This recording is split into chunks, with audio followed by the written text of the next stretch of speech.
Kerry desperately wanted to find the right relationship. Within 4 months, she met 2 wonderful men.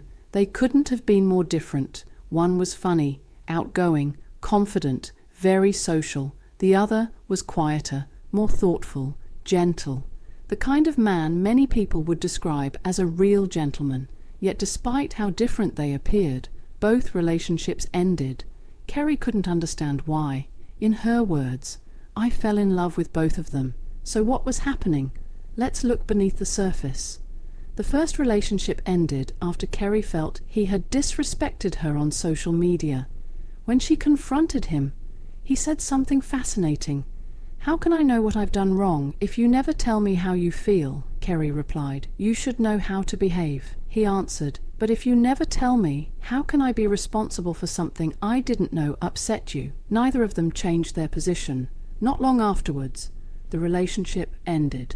Sometime later, Kerry met another man, completely different personality. Their friendship slowly became something much deeper. It felt safe, meaningful, promising.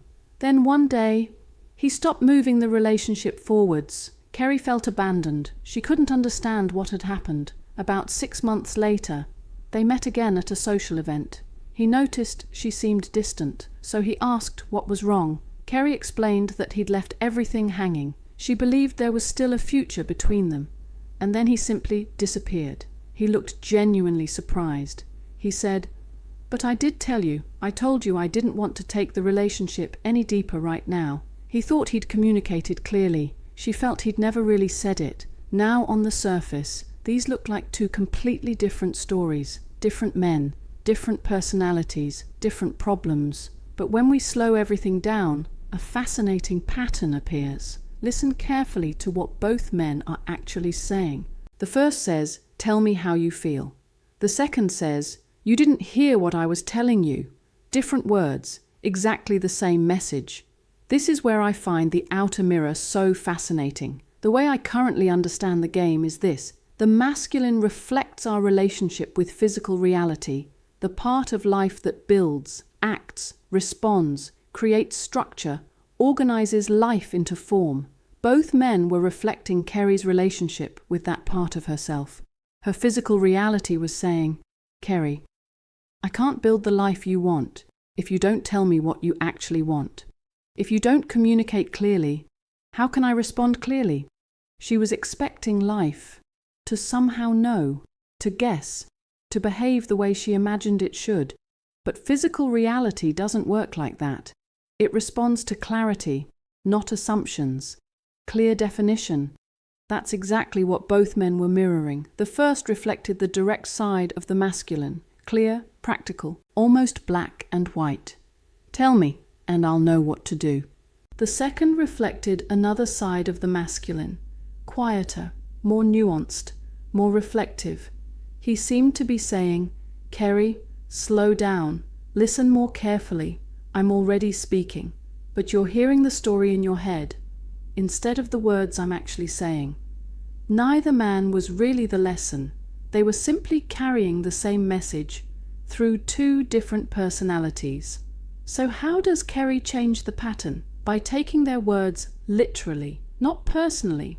"Kerry, tell me how you feel." "Kerry, listen to what I'm saying." They're beautiful instructions. Instead of expecting life to guess, she begins listening to herself, naming what she genuinely feels, speaking what she wants, allowing physical reality to respond to clear instruction instead of silent expectation.